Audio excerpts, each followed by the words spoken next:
Mesdames et messieurs, amis téléspectateurs de Afrique Vision Nouvelle, bienvenue à ce programme où nous recevons aujourd'hui une invitée assez spéciale. Nous recevons Madame Christine Bekouti, qui est camerounaise et qui est écrivain. Elle va nous parler aujourd'hui de son nouvelle parution, Les jalons pour une humanisation des rites de veuvage de la femme Bayangam à l'Ouest Cameroun. Alors, avant d'entrer dans le vif du sujet, je vais vous permettre, Madame Christine Bekouti, d'avoir vous souhaiter la bienvenue à New York et ensuite vous demander de vous présenter auprès des téléspectateurs. Merci Junior, merci de me donner cette opportunité. Je suis heureuse et honorée de faire votre connaissance et ensuite votre chaîne. Voilà, comme vous l'avez dit tantôt, je suis Christine Bekouti. Et voilà, de dame, le nom de jeune fille c'est Nempe Timnou. Donc mes parents m'ont appelé Nempe Timnou et par alliance je suis Christine Bekouti. Voilà. Et je suis directrice d'école, enseignante au Cameroun, directrice de l'école publique de Daïdo, la plus vieille école du Cameroun. Voilà. Et voilà. Permettez-moi déjà de vous féliciter d'avoir fait le voyage de New York City parce que nous savons très bien qu'il n'est pas facile pour une enseignante au niveau du Cameroun de se déplacer pour New York City dans le cadre des activités marquant la commission sur le statut de la femme à New York. Donc voilà, nous voulons déjà vous féliciter pour l'effort que vous avez fait d'être ici. Et permettez-moi comme ça de vous demander de nous parler un peu aux téléspectateurs de votre parcours professionnel en deux mots. J'ai vu là que vous êtes IPEG, classe exceptionnelle. Instituteur principal de l'enseignement Général. classe exceptionnelle. Très bien. Et comment vous partez de là pour écrivain? Tout à fait. Je suis institutrice de formation. Et bon, après 35 ans de service, c'était déjà de la monotonie. Il fallait avancer un tout petit peu parce que qui cesse d'apprendre doit cesser d'enseigner. Voilà, j'ai choisi comme ça d'aller m'inscrire en sciences religieuses immédiatement après le décès de mon époux. Voilà, après avoir vécu à distance les rites de veuvage, je dis bien à distance les rites de veuvage, j'ai choisi d'aller m'inscrire dans une école cathédrale de théologie pour les laïcs à Douala. C'est comme ça que je pars 3 ans après ma formation dans cette école. J'entre à l'université catholique Saint-Jérôme de Douala. Et au terme de mon cycle théologique, j'ai l'obligation d'écrire un mémoire pour obtenir une licence en sciences religieuses. Le thème du mémoire que j'ai choisi, bien sûr, de façon passionnée, parce que la rupture a été assez difficile, j'ai choisi d'écrire sur les rites de veuvage féminin. Donc, au départ, le thème du mémoire, c'est un mémoire, c'est christianiser les rites de veuvage féminin. Je suis dirigée par André-Marie Kenyel, abbé docteur. Et lorsque je décide de rédiger ce document, j'en parle à Monseigneur Dieudonné Ouatcho qui n'hésite pas à me dire vas-y, peut-être qu'un jour ça sauvera la femme. Voilà.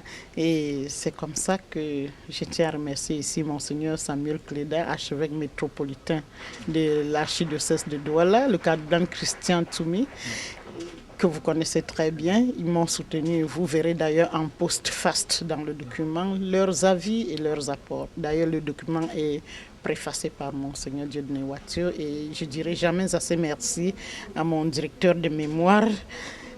La redite vaut la peine.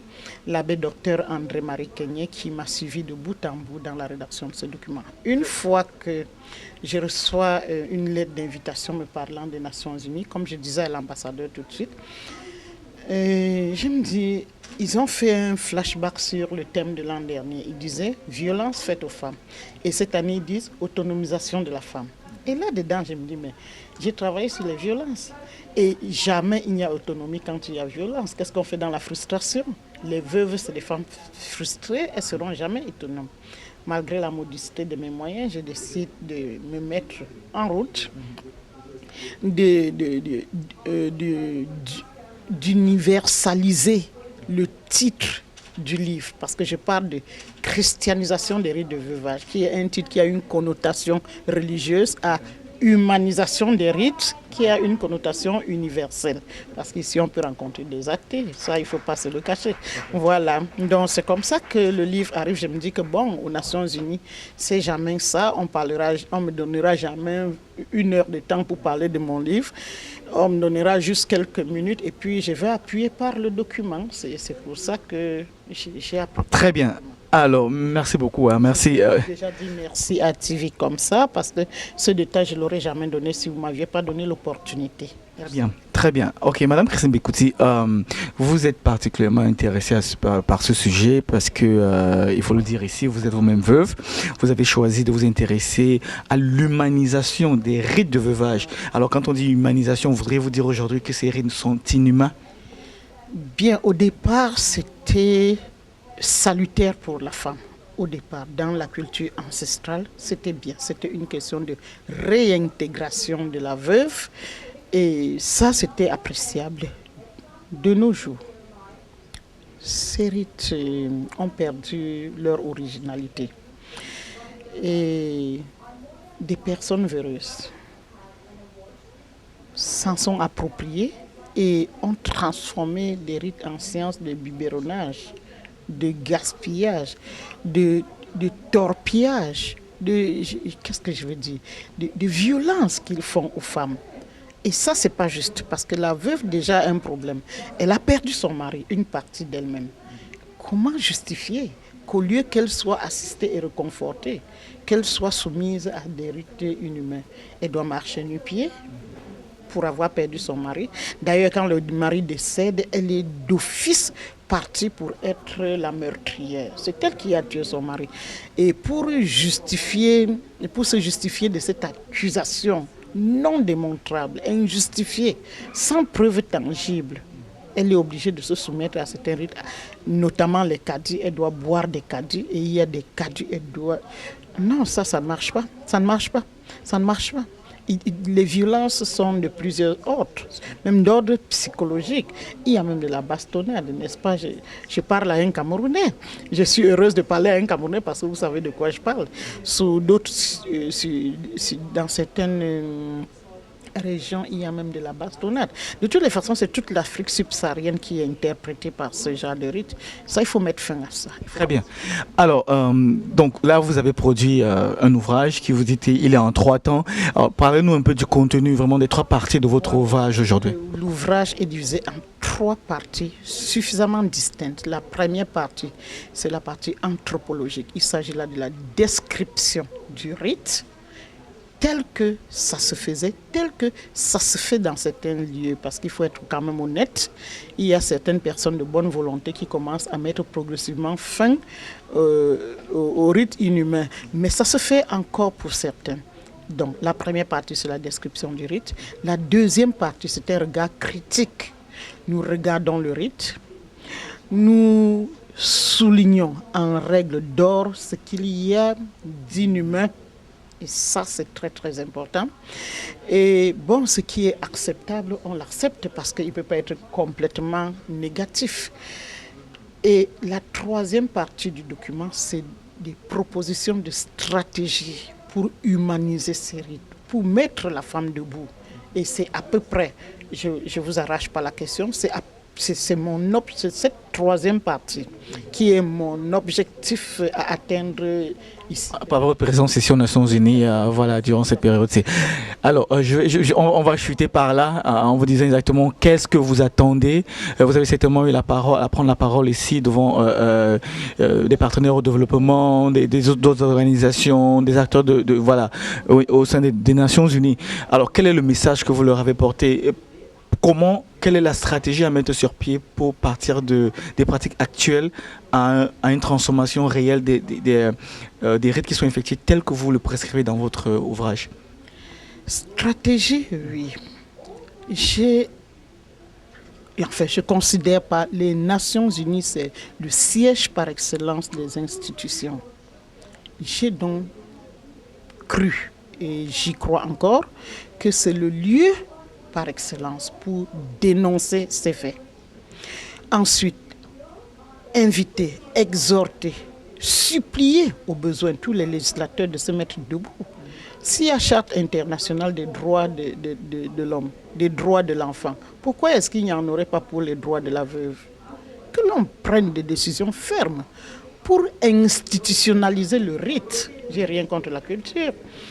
Dire clairement en quoi consistent les rites de veuvage, bien sûr en respectant les spécificités culturelles. Voilà. Et ensuite, codifier. Et comme ça, mettre hors d'état de nuit tous ces petites personnes, les petites gentes qui viennent se venger, parce qu'il y a de la vengeance dans cette histoire. Il y a de la vengeance. Alors, de manière concrète, qu'est-ce que vous pensez que les Nations Unies peuvent faire? Si. Il suffit d'ouvrir une enquête, comme toute... ça, les Nations Unies, c'est quand même la première puissance du monde en matière de législation. Il suffit d'ouvrir une enquête sérieuse, vérifier l'authenticité de cette description. Et ça, je ne voudrais pas me vanter parce que j'ai travaillé sur 100 veuves. Et à une exception près, une veuve témoin de Jéhovah, dont nous taisons le nom, qui a dit non au rite. Toutes les autres sont passées par là. Bien sûr contre leur volonté, parce que c'est des exercices de peur que les femmes s'infligent. Et il faut noter que c'est les femmes qui officient ces cérémonies. Donc c'est la femme qui est le bourreau de la femme. Non, il n'y a plus de peur que de mal dans cette histoire. Moi, je suis un exemple patent. Il est hors de question que la femme, après avoir porté le fardeau qu'elle porte dû à la disparition de son époux, qu'on lui impose encore ce genre de trucs. Donc, j'attends clairement, pour être vrai, qu'un jour, peut-être que je serai déjà morte, mais que les générations futures puissent bénéficier d'une charte qui met fin à ce genre de pratique. Très bien. Madame Bekouti, vraiment, on va chuter en vous donnant l'opportunité de dire aux téléspectateurs où est-ce qu'on peut trouver le livre, parce qu'il semble très intéressant d'après ce que nous avons entendu tout à l'heure, des témoignages des autres dames. Alors, est-ce que vous avez des contacts qui sont disponibles sur un site internet? Est-ce qu'il y a des numéros de téléphone où on peut vous joindre et voilà, comme ça, pour partager cette expérience-là avec vous et mieux s'informer? Très bien. Le premier objectif était la défense de la femme veuve. Le deuxième objectif sera maintenant peut-être la vulgarisation du document.